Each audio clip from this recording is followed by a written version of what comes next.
off that exhausting hamster wheel and into balanced living with Dr. Marissa. Promise you joy in the mystery. Dr. Marissa, also known as the Asian Oprah. Her mission, to be a beneficial presence on the planet. Her purpose, to be your personal advocate to live, laugh, love, learn. Her life motto, don't die wondering. Take back your life with Dr. Marissa Pay.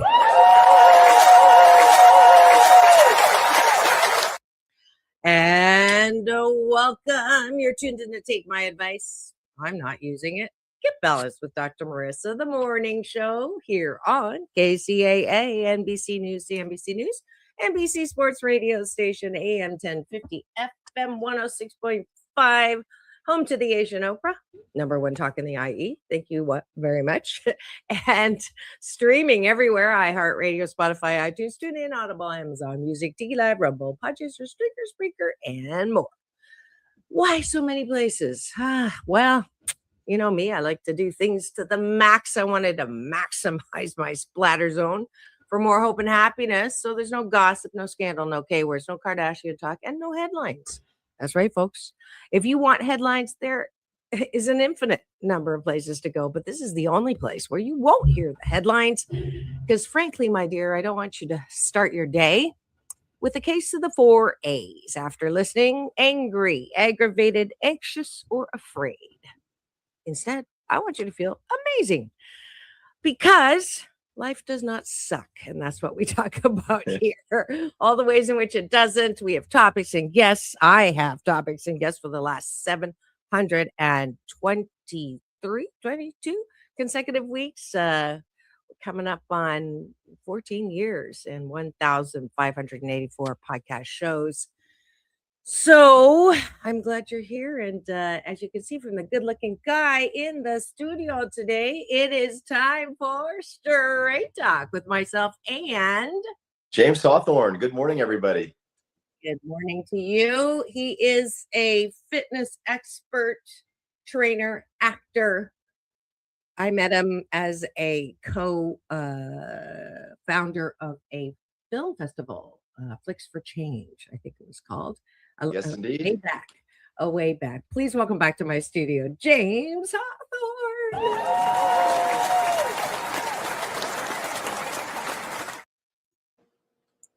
So I'm not going to ask him how he's doing because we cover that in our breakfast. You know, I like to start every show taking a bite of my gratitude sandwich, top of the bun.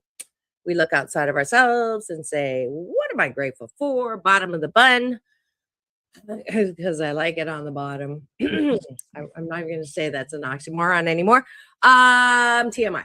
The bottom of the bun is gratitude, looking inwards. What do I like about myself? We want to model that for you before you go to bed tonight so that you're not thinking about who done me wrong or what's wrong with me. I didn't finish that. This is not coming together. Instead, I want you to focus on what you like about yourself so you can fall asleep and feel good about yourself, which is my BS, my belief system for good mental health. So let's start.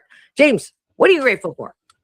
I'm grateful that I do this exercise in the mornings now, because for me, I wake up and my mind immediately goes to the to-do list and I start worrying. And so just to say the day's waiting for me, as long as I get up early enough before my first appointment, I can take the time to do this and go out into the day in a place of peace, joy, and gratitude. That said, my trainer advice is if you're someone that has trouble falling asleep at night, by all means, nighttime will be the best time so that you can have restful sleep and dreams, or do it both. Do the top of the bun in the morning, do the bottom of the bun at night. You know, I have been working with a lot of clients on sleep issues, and I really believe that this exercise will help with going to bed and also waking up and in the best light possible to go out and take the day. My first gratitude is that was your first gratitude. That was your first and second and third. This is supposed to be a short exercise. Well, yeah, allegedly. Okay, go ahead. All right, I'll keep this quick. I got this little $38 electric stimulation unit that I have hooked up right now to my right glute. And I am so grateful that you can buy these things for so cheap, and they provide tremendous therapy and muscle relaxation and relief. I might be in great shape, but the older you get, the more aches and pains you have.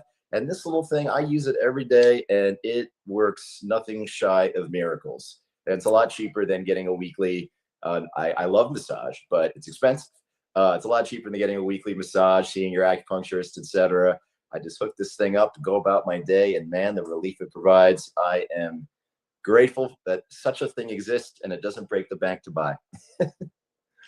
I'm grateful that Chinese New Year's is coming soon to a close, only because I was out for the second night in a row past midnight, dancing my assets off, watching lions dance, having super good food. It was a all you can eat from 6 to 10, I believe it was, downtown LA, level 8. Shout out to Chef Jasper, who I've never heard of until now, and he did a 8-course all you could eat. I mean, I had the best, like, okay, sorry, vegans, meat of I was going to say something bad, but it was just really incredible. I was very impressed. It was definitely worth the what? How much? Because I was picturing a street market, right? And to pay, what do they call it? What's $100? Is that a there's a word for $100, not a buck, but a. Do you know what I'm talking about? An English word? Yeah. It's like I mean, a grand is 1,000. Right. There's something I'll find out while you're talking. But I really, and the night before was Mahjong Underground, Lunar New Year celebration. So another late night. And so I'm really grateful, honestly, for this show, because it forces me to wake up in the best possible way. And I'm not aging, not getting older, but I'm ageless. But I still, as you said, it's not like when I was in college and I could just like stay up all week and not feel the wear and tear. I hear that, out past midnight 2 nights in a row, and your car didn't even turn into a pumpkin. You're still driving that cute little Miata. That's fantastic. I am, and I'm loving it. I'm loving it. But I'll tell you, it was like focus. And I don't, 17 years not drinking. So thank goodness I don't drink, because those are some late nights from downtown LA twice. Mm-hmm. That's to Long Beach. That's not an easy trek. But anyways, that's what I'm grateful for. What are you grateful for? I'm grateful for in my personal training world, the corporate training I'm doing is just increasingly fulfilling and awesome. And I'm getting to work with more and more leaders in the company. And, the mission there is to, one, build community with the group classes. And I feel like we're really doing that in really creative ways. And then doing one-on-ones with all the leadership of the company. And we're finally getting them to adapt or adopt it, if you will, to adopt it and to partake. And it just feels really good to be part of trying to create the healthiest, fully remote workforce in America for this consulting company. So I'm just grateful for that opportunity, getting to work with so many new people and kind of reach into their lives and help them bring like health and wellness to the front of mind. It's not something that I ever take for granted. And it's always cool when you get to do it through new avenues, outside of the traditional one-on-one model. I'm grateful that hips don't lie. And I found finally an anti-inflammatory that I can take without, having some side effects with the tummy because of the past ulcers. But I normally don't eat breakfast when I'm eating breakfast with you, taking a bite of the gratitude sandwich. But this is the solution for not only my hip, but I now have to have shoulder surgery. So, but I'm grateful for medical technology in all of its ways that helps me feel good physically while I continue this mission for 88 mission, 88 million more happy people in the next 8 years.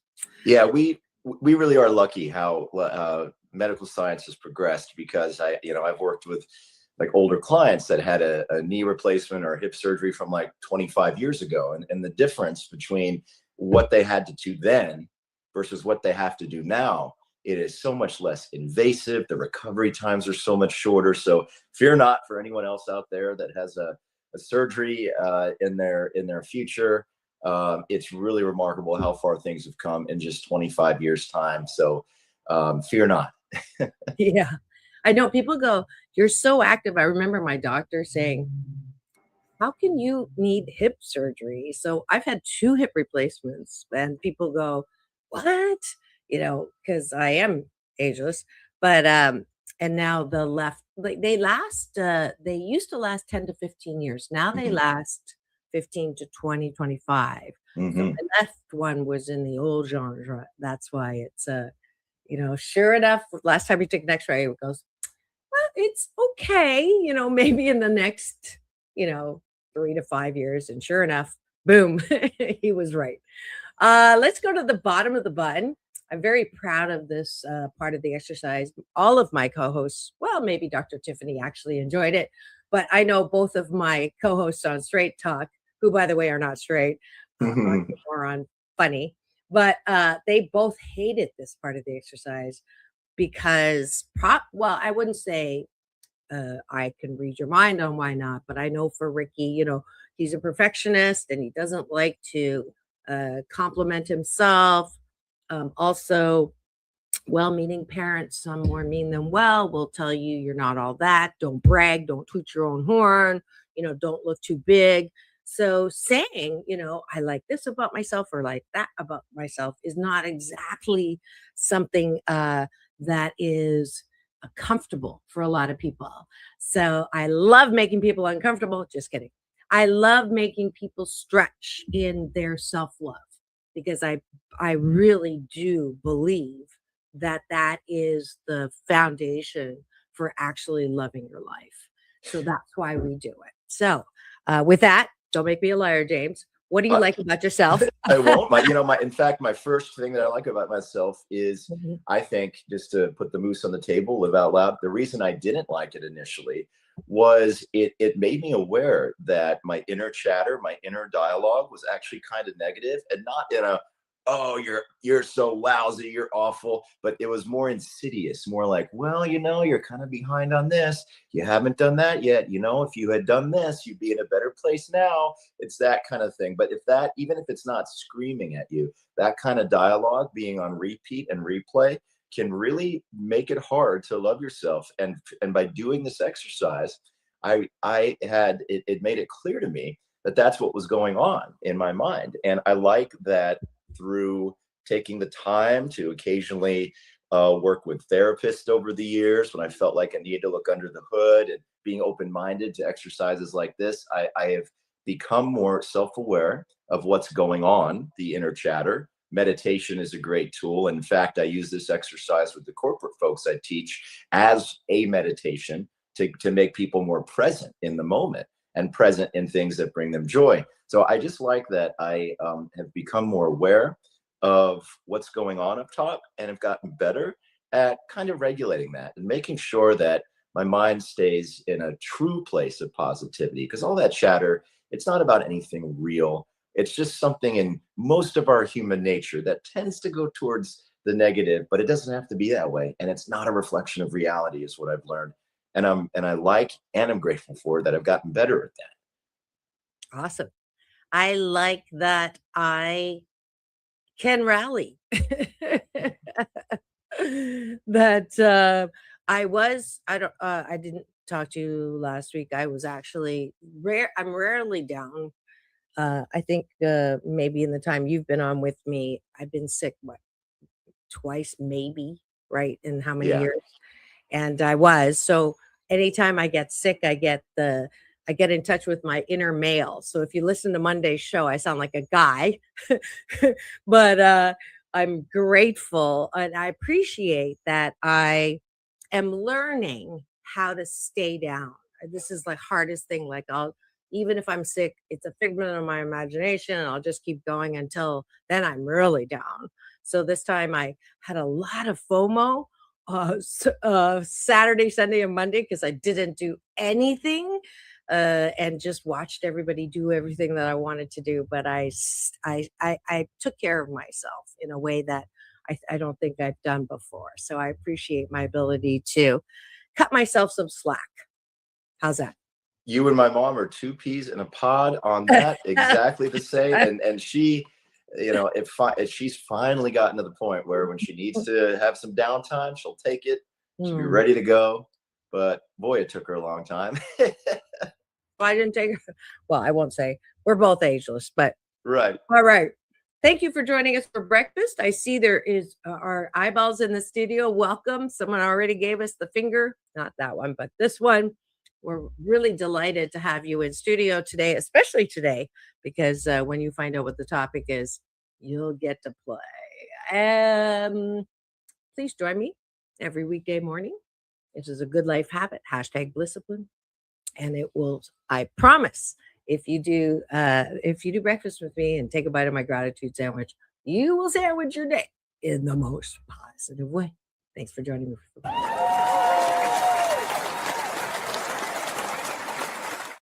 And now for the topic of the day.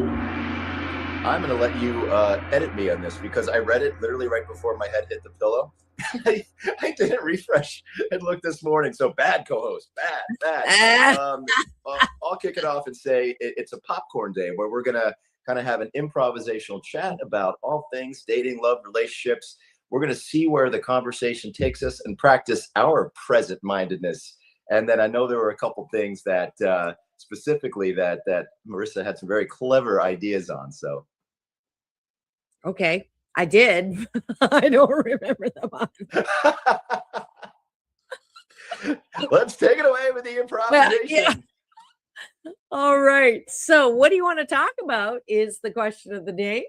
I have a couple of people who have already messaged me or texted me on what they want to talk about. They'll be listening later. So they want my view on those things. But that is the topic of the day. It's kind of like our Seinfeld show about nothing. We've done this before. Whatever hits us in this present moment, which is a gift, is what we're going to talk about. I know that James has one thing that he wanted to talk about. And honestly, it's because I didn't really want to talk about that. That's why I made it a popcorn. But when he says what it was, you'll know why.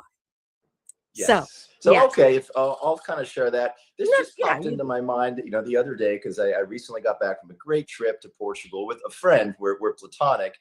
There was a time when there was some romantic spark there, but really we're better friends. And it just gave me the idea of traveling with someone that you're dating or, that you're getting to know, and when it's the right time to do it and the pros and cons of it. And a few years back, I'll give you a personal story.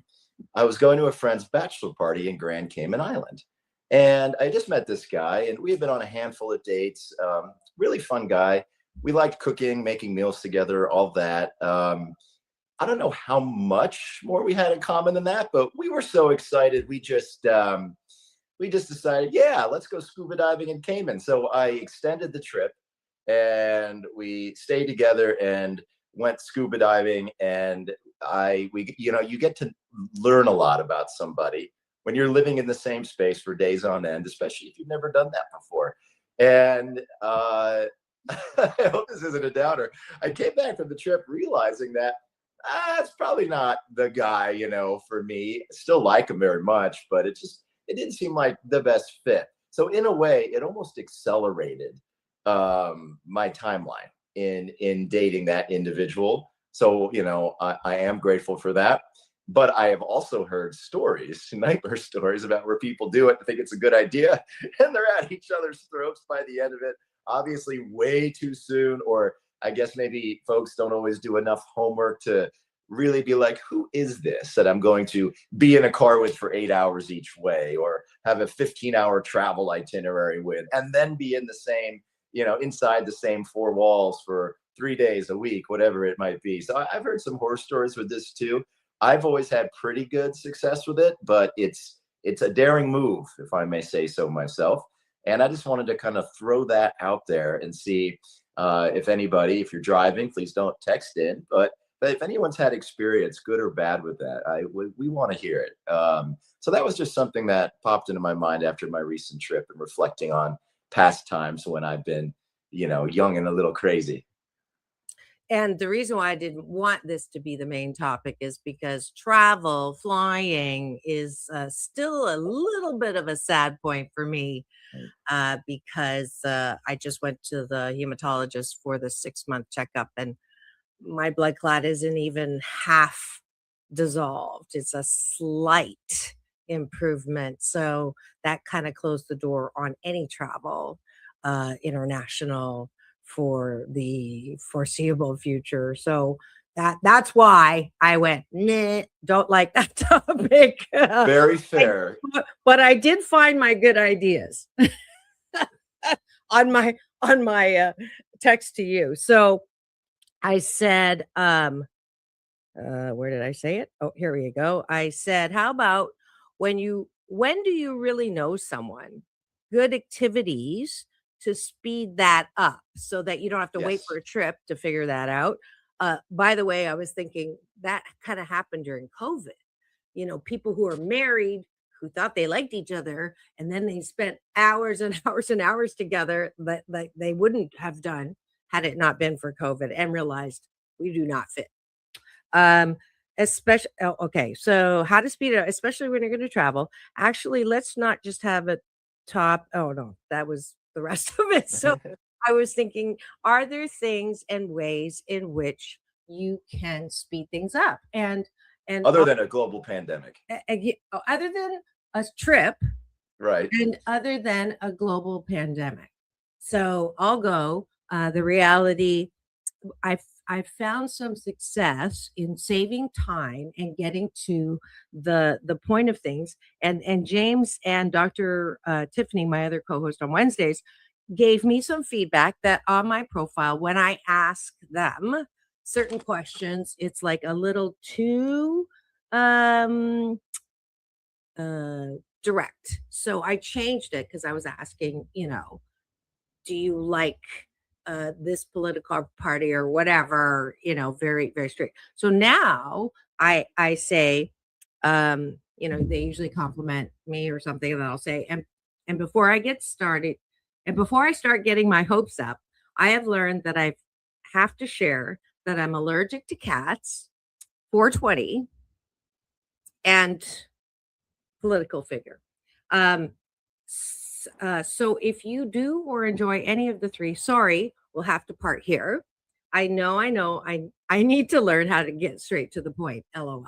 Okay. So I'm really glad because the responses have either been like zero, but I got a really nice response from someone who said that they liked me. And I want to read it because I was just like really impressed with the oh no, I already am much. Never mind. He said, I really like the way you get to the point. It's very refreshing here on the Swipe or No Swiping. He's a dating site. So that was nice. He goes, but I do enjoy 2 out of the 3. So, good luck. And that was great. And for me, that is so much better than the converse, which I've had, which is, you small talk, and this is the topic, right? You small talk, and then you get on the phone.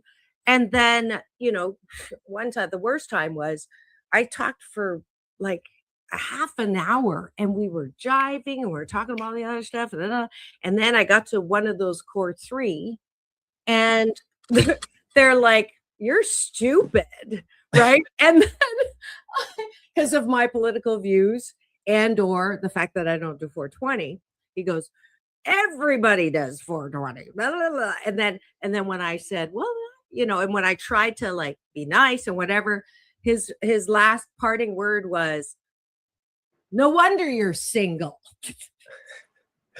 But what a way to cut through the riffraff, because just by being, honest and in a polite way, may I say, you're honest, you're to the point, but in a polite way, in a I know that this is pretty specific, but I need to get this out of the way. And it allows other people to show their true colors, good or bad, which can save you a lot of time. And as for you, I think it speaks to the power of authenticity in your dating life. I think it's so easy to slide into people-pleasing behaviors because we want that momentary hit of acceptance and love. But all you're doing is going down a false path, I think, and slowing down the inevitable of, even if someone likes the version of yourself you've put forth, the true self's going to always show up eventually. So what did you really accomplish? Sometimes the courage to be authentic, is a tremendous blessing. And I think can speed up the process of really feeling like you and the other person know each other in a genuine and real way. The power of authenticity is what comes to me with that. The thing is, though, I don't like that word authenticity because it sounds like, this is just who I am. And that gives me license to say, do, or be anything I want, no matter how I'm feeling. I can be authentic. And I know that's my thing. But I also wanted to balance out the fact that, who they really are. People are the nice and then the not so nice. Like, that is just who we are. We are that nice, friendly, wanting to make a first impression kind of person. That is us too. And then there are things that, when an edge hits an edge, something's going to give, something's going to break, and something's going to hurt. Right. So I think that process of just figuring out, relationships are difficult enough as it is. that I want to give myself a fighting chance and not be with someone who basically says, I had another one, similar process. And then he goes, well, you're old, and then hangs up. Like, So you're talking to playground men. This is ridiculous. I can't believe they're saying this kind of stuff. No, I'm sorry. This is my dating life. And then the last one, I think I don't know if I told you. Well, maybe not, because it only lasted a week. I've had 2 that lasted a week, though. That's progress, right? Because now I'm out of 8,000 matches. I've made 80 calls or video calls. And out of those 80 calls and video calls, I've been on 44 first dates, 3 second dates now, James. Not 1, but 3 second dates. There you go. And then 1 third date, 1 fourth date. But the call to date ratio is really quite good. 80 some odd to 44 first dates. Well, that's because I clear them out before I get on the call. That's right. Fair. Yeah. So anyways. I mean, I like that process because with all the fun stuff that you're doing and the events you're doing and covering, and you have to have some kind of process so that dating doesn't feel like a chore or a burden. There's got to be some efficiency in there, and I think, I'm liking the sound of your particular process because I think it aligns with you and your values. And I think that's the most important thing right there, to find the process that feels true and good to you. And with respect to the importance or priority level that dating has in your life. There's periods in my life where it's a higher priority. And then there's other periods where I'm like, all right, no, I really need to focus on, this and that right now. I'm not going to not date, but it's just a little lower on my to-do list, if you will. Right. I also, this last one, okay, to answer the question or the topic that we're starting with, how do you speed things up? It's for many women. Okay. I'm not gonna say all women, but there is a stereotype that we date potential, right? We want to, we're hoping, right? And I almost fell into that again, this last one, because you like them, but then as they reveal themselves, topic, what do you get to know to see if you're a fit or not? When he says, okay, I'm not taking any more calls from bill collectors tonight. And he was joking, and I went, you're joking, right? And he's like, nope. And then I thought he still was like messing with me. So I go, no, you're joking. Nope. So I went, okay, that's, really nice guys, super smart, good looking. But it was like, and so I thought, my first thought was, well, there goes, because I got like chocolates and flowers and everything. So I thought, oh, well, I guess I'm buying dinner tonight, which is like the worst possible reaction. That's my old codependent, right? The potential wanting people to make them happy. So thank God I didn't do that. Oh, all of a sudden I got sick. Well, hey, his reaction could also be sometimes it's just the wrong time and place to talk to certain kinds of people. And he could just be like, after the day I had, I will call them back tomorrow and deal with it then. So maybe he's not running away or negligent with his bill responsibilities. He just didn't want to deal with it right now. Who knows? Hello. I spent $2.8 million. Why is divorce so expensive? Because it's worth it. The last thing I want is to be dating someone who is not solvent. I'm Right. sorry. That's not a deal with it tomorrow. No, I always like to look for the benefit of the doubt, or at least see if there's an alternative explanation for things. But I feel you there.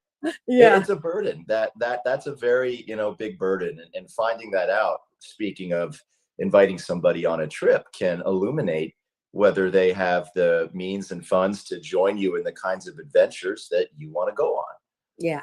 Yeah, for sure. And I'm looking at the time. It is time to take a break for news, weather, traffic here on Take My Advice. I'm Not Using It. Get Balanced with Dr. Marissa, the morning show, and my very special series on Fridays, Straight Talk with myself and James Hawthorn. We'll be back 2 and 2. News, weather, traffic, and a word from our sponsors. Don't go away. We'll be right back. Or maybe we don't. Yeah. Okay.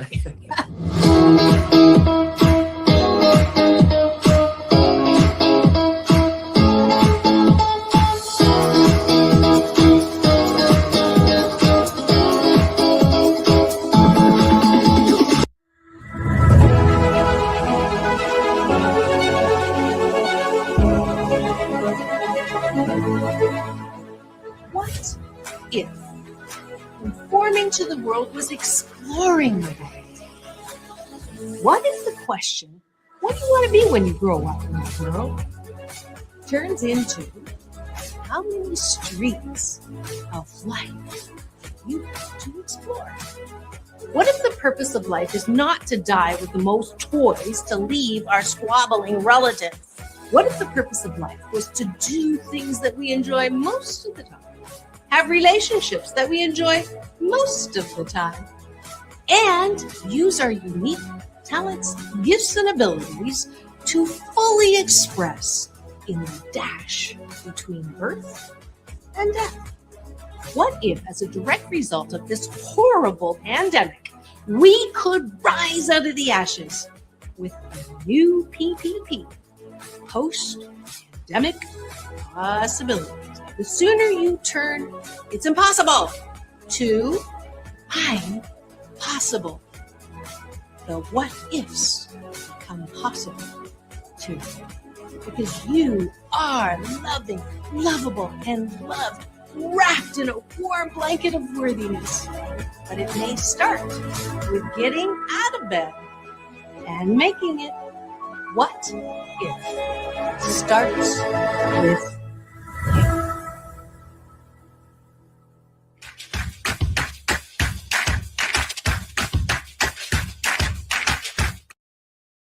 Hi, everybody. You're tuned into a show about self-care where we talk about heart lines as it relates to dating, relationships, romance, and all of that. But I'm going to talk about self-care for your own health and well-being. I started the show being grateful for this tiny little TENS unit device, one of the many tools that I use to take care of my body. And I encourage you to reach out to me on Action Man Fitness on Instagram. Just DM that you heard about it here on Dr. Marissa's show. And let's talk about your self-care program. It's not just about your workouts. It's about your nutrition. It's about what you do to keep your body, heart, mind, spirit right. It's a 360-degree puzzle, and I want to help you find the pieces of that puzzle that maybe have gone missing, or the pieces of pie that are missing from that circle. So don't hesitate to reach out.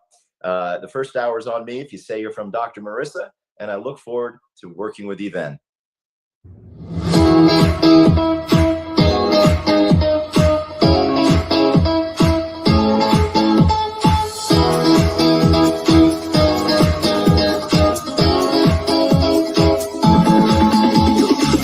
Take back your life with Dr. Marissa Pay. And welcome back. You're tuned in to Take My Advice. I'm not using it. Get Balanced with Dr. Marissa, the morning show here on KCAA NBC News Radio, home to the Asian Oprah. Thank you very much. #1 in the IE and streaming everywhere. iHeartRadio, Spotify, and of course my YouTube TV channel, where if you free subscribe and give me the finger, this one, not the other one, you will get an alert every weekday morning to tune into a show that does not talk about headlines. Not that I don't want to know what's going on. I will know what's going on eventually during the day. I just don't want to start my day with a case of 4 A's: angry, aggravated, anxious, or afraid. Instead, we want to start with you and learn something new and talk about things that matter to you. That's why on Fridays, I have a special series called Straight Talk with myself and James Hawthorn. Welcome back, James.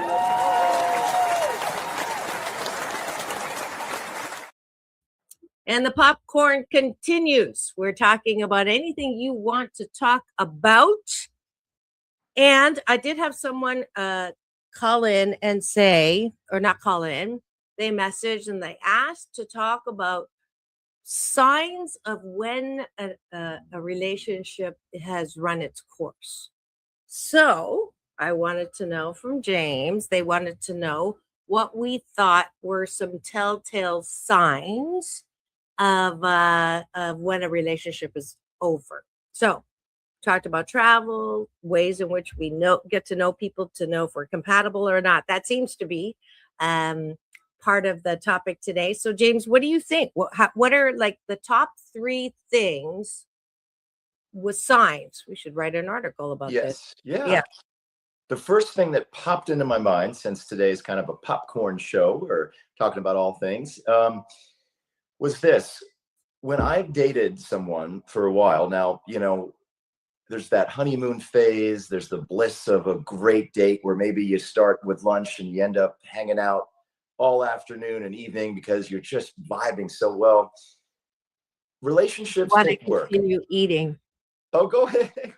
Relationships take work, but there comes a time where if you constantly feel like you're having to grind and maybe walk on eggshells a bit, and it's just not connecting or vibing the way it should, that's been a sign for me that maybe me and this individual are not fully compatible. It doesn't have to be easy all the time, and it's not going to be easy all the time. I know that.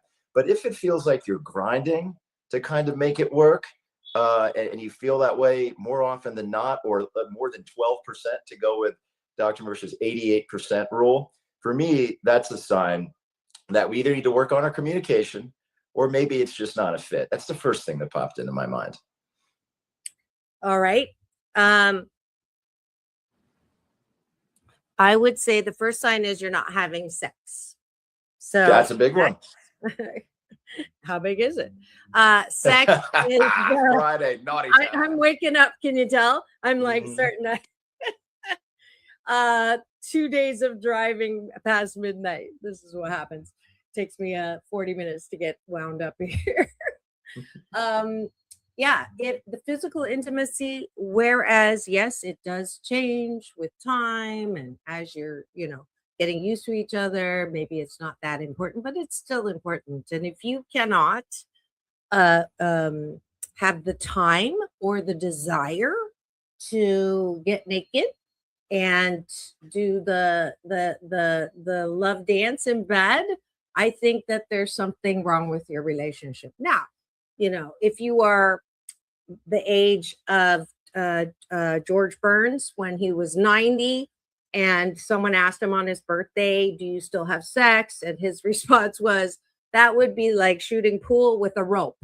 So there is the age factor, but I'm talking about, it's one of my favorite jokes. I'm getting in trouble with the station, I can tell you right now. But it's Friday, folks. I know it's Friday morning, but just pretend this is Friday drive time in the afternoon. So I think it's when I have relationship coaching clients come in their 30, 40, 50, 60s. And my first question is, when was the last time or how often do you have? And they're paying me to be intrusive. So if they say, it's been years, that's a big, okay, there's something that needs to be turned on, literally here, a light to a pilot light to figure out why not. So I would say that's my first. I couldn't agree with that more. And I will say, though, I do know people that started as couples, and I think due to their maturity, open-mindedness, a big picture thinking, they were like, well, we like everything else about each other. So they just kind of become friends, and they're able to manage that and not be jealous if the other person finds a partner with which they enjoy having sex. And I know people where that's happened, and their relationship just takes a different form and shape. You don't always have to throw the baby out with the bathwater, right? So if the sex isn't there, I know people that have just said, well, maybe we're just better as friends, and they have a great friendship, and I've seen that.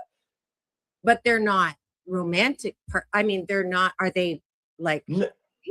No, it's not like they're living together and not having. Okay. But I just admire and respect people that are able to maintain a loving connection, even if it's not a romantic relationship. They love each other as dear friends, love doing all these other activities together. Maybe they even go on trips together, right? But it's truly just as friends. That's not answering the question, though. The question was, what are 3 signs that a relationship should end romantic? Yeah. Sorry, that was just a tangent that I thought was uplifting to share that, hey, just because the sex isn't there doesn't mean you got to throw the person away. Another one for me is if you're dating that individual and you're talking about things that you want to do together, and you're constantly vetoing each other, like, no, I don't want to do that. I don't really want to do that. And then you're like, wow, we really don't have as much in common as we thought we did. And I think sometimes that can happen when in the beginning of dating and courtship, we maybe people please a bit and pretend to like something, say, well, I'll give it a shot and be open-minded. But then over time, if those interests aren't shared and you don't love doing, the same things together, or at least you don't have to love everything, but if there's not enough of shared interest in common activities, I think that's a sign that you can probably find a more compatible partner. Mm-hmm. I think it's similar to what you're saying, but I'll like phrase it a bit differently, which is everything else takes a priority over spending time with that person. Yes, if they're not making time, if they're not making time for you, and a beautiful time can literally just be watching a movie together, cuddled up on the couch. It doesn't have to be something profound and earth-shattering, but that quality time spent together, however it's spent, is so important. And if that person's not making you a priority, it probably means it's time to go back out into the dating pool. When I think about someone that I'm really excited about, the saying that comes to my mind is, let's do life together. And if they're not wanting to, do life together, now, you don't want to be with that person all the time, but if you're not seeing each other at least a couple times a week when you're dating and, getting to know each other, it seems like that it's a lower priority for one or both, of both parties in that relationship. And I think that is kind of a dead end street. It's hard for a relationship to blossom if one, or even if both people are like, well, let's give it a shot, but it's low priority for us. I don't see that. Where's there room for a spark? There's no oxygen to feed that fire. Yeah, that's it. That's a good one. I remember I think it was after the divorce. And I was dating someone, and after the third date, they said, I don't mind if I was priority 2 or 3, right? Kids, work, but I'm like priority 10. And I can't do that. And I was extremely appreciative because I wouldn't want to be with somebody who I'm priority 10, right? And so you're absolutely right. And I'm sorry, but at this point in my life, this is not a priority like yours right now. So it was a very illuminating. I didn't think so, but and that's the comment I get from people now. Like, why are you even trying to date? Your life is so full and you're so busy, and you can't even fit in a first date like for 10 days. Like, that just doesn't, and I go, now this may sound like that 50-year-old bachelor who says I haven't met the right woman, right? When you ask them why they've never got married. And it's similar. I'll say, if I meet someone that I am attracted to, body, mind, spirit, soul, I'm looking forward to giving up some of my jobs out of the 8 jobs, right? But until then, what I do 2 things and just keep myself open for the possibility of what line up. Instead of 8 jobs, I have 2 jobs, and then 6 of my jobs are my dates. I don't think so. I'm in exactly the same boat with you on that. My philosophy is, and my answer would be the same. You've never had a relationship last more than 6 months, and you're 41 years old. I just haven't met the right guy. I've met, people who I thought were the right guy, but it wasn't right on their end for timing wise, or, they didn't feel the same way about me as I did about them. And that's fine. Their opinion of me is none of my business, but I feel the same way. My priorities are flexible.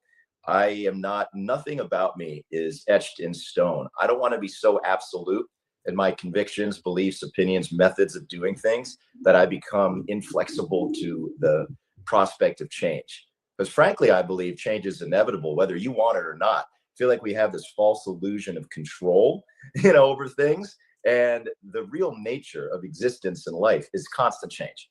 And I think the sooner we embrace that, it allows us to ride that wave instead of being the salmon and fighting, swimming upstream. So just a quick aside on that. I think that getting to the point is about being honest with yourself and being, present with what the moment is guiding you towards. And it's good to have principles, but you don't want to be anchored down to them necessarily, because things change as we gain wisdom. Things change. This is what I have against Till Death Do Us Part as well, because everyone changes. They're not the same person they were when you met them. And if you're fortunate enough to actually attract in the first place and move in the same rate, in the same direction, I mean, to think that that's going to be like that for the rest of your life, that sounds like a death sentence to me. Well, and I think it goes against the very nature of human nature. I mean, sometimes you grow together, sometimes you grow apart. In the words of Frank Sinatra, that's life. Yeah. And it's not a bad thing to grow apart. I mean, this whole phenomena of gray divorce, that was the other thing that someone wanted us to talk about, was this real new, phenomena, and and that movie, if you haven't seen it, I knew I was going to forget, is exactly this. They got married when they were young, and they're completely opposite. They had lost a child. Ooh, that was a spoiler.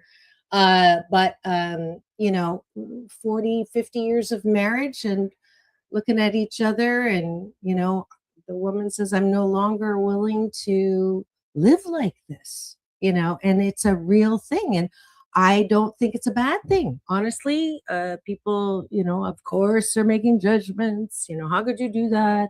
I interviewed Tony Tennille when she divorced the captain after 39 years of marriage.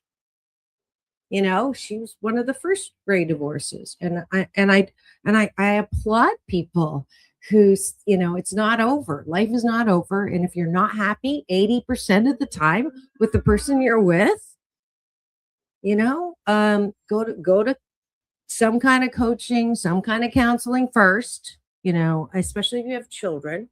Yeah. And I know that I did everything I could before getting divorced, because I used this as a measure.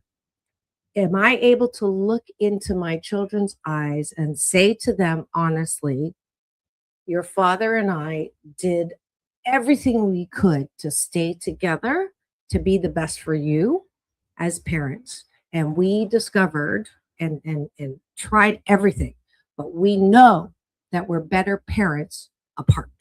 And if you can say that with all sincerity, then that's my formula to answer the question for it's time to go.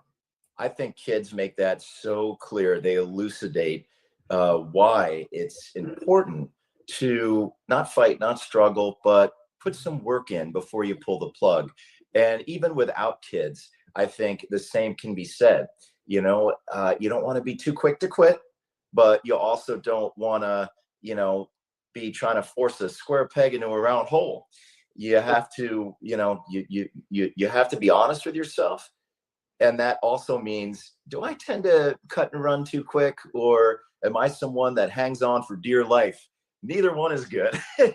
Find somewhere in the middle, right? And give yourself a shot. Speaking of giving myself a shot, I'm going to end on a funny note as one of my final words.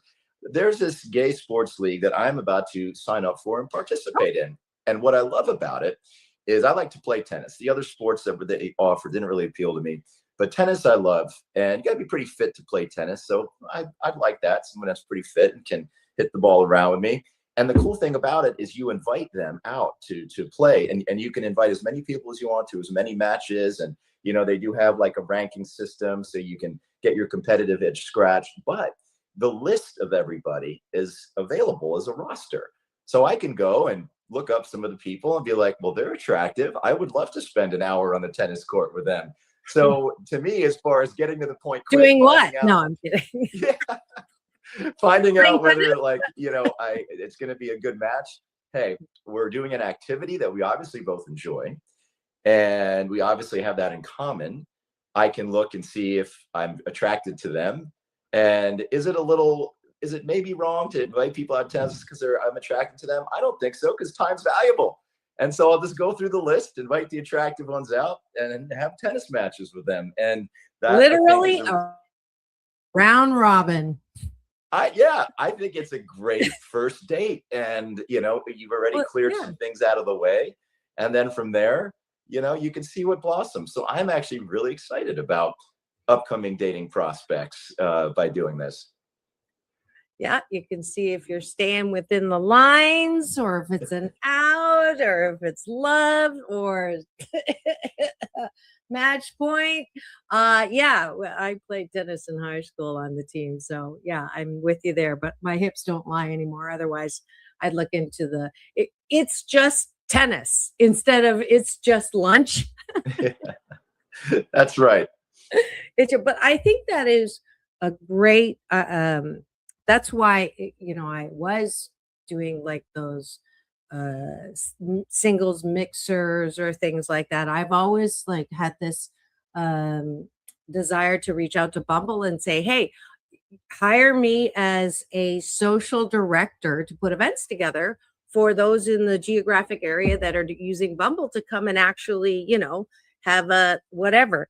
The reason why I don't, and this is to come all the way back around to our first topic, I can have a really good first, wow, this is great. And as from my experience, I can have two really good dates. And then the third date, there's something that happens when you get to know someone on the third date. And you begin to go, oh, wow, that wasn't what I expected. Or, oh, wow, I didn't see that coming, or whatever it is. So that's why I've never done it, because first dates are not reflective of whether or not you match. I think a lot of the spark is just your own excitement about, hey, I'm out there, I'm doing the thing, and you're just excited about that, and you're in an optimistic headspace. But if the spark is, diminishing, dwindling by the third date, that's a sign that maybe it's time to, dip your toes back in, elsewhere. Take that body part out of the dating pool. Oh my. All right. It's too bad. We're coming to the end here and I'm just like waking up. But it's been fun. Let's see. It's been a trip. Cover everything. Pardon? It's been a trip, pun intended. Talking about the trip. Yeah, travel after all. We don't have any more questions in the chat. We do have a couple more minutes. I have an idea actually about that. So flying's out for now, but the beautiful thing about our state is that there's so much awesomeness within driving distance.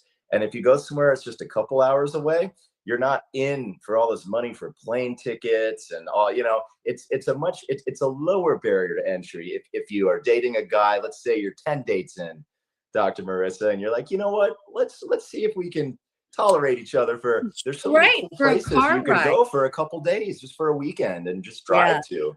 Yeah. Well, even a long drive, that's a good suggestion. If you want to get to know somebody without going on a trip first, is take a road trip together when you're stuck in the car. I'm so positive about relation. I'm positive about everything else, but about this. So you're stuck in a car for 3 to 4 hours. That's a really good way to know if that person, if there's some things that are just your pointy parts are gonna stab each other. Absolutely. No, it's true. My test, because I love to eat a really good meal, is if you can have a meal with them, have a 3-hour meal that feels like 1 hour, that's a good sign. Whereas if you're there for an hour and a half and it feels like 3, that's a bad sign. So one of my litmus tests is how much I enjoy breaking bread with that individual. Yes. And then my Debbie, is that I did have that for 2 meals. And I didn't realize that, people look different in the daylight as opposed to the night. And the third date was in the daylight. And it was like, wow. I didn't know that they had a dicky do. Not attracted to dicky doos. Y'all know who've been in my stand-up audience what that is when your tummy stick out more than your dicky do. So now, if you haven't gotten in trouble with the station yet, I think you accomplished that goal for today. It's been fun. As always. It's been fun. I don't know if it's been real fun, but I want to thank you all for staying with us and being part of the fun here. Thank you, James Hawthorn, co-host with the most every other Friday. Thank you. It's all about, did you want a final word? We don't really have 20-second final word. It was my tennis idea. Be creative, folks. Find some creative, fun ways that are efficient with your time to meet that dream person, and be honest with yourself so you know when to hold them and you know when to fold them. and you know when now. You know when to poke them. Oh my! What's in her coffee, folks? No, I said pokey, like sushi. Anyways, it's all about balance. Peace out. World peace through inner peace. James, take us out, please. Go and have the best weekend and best week ever.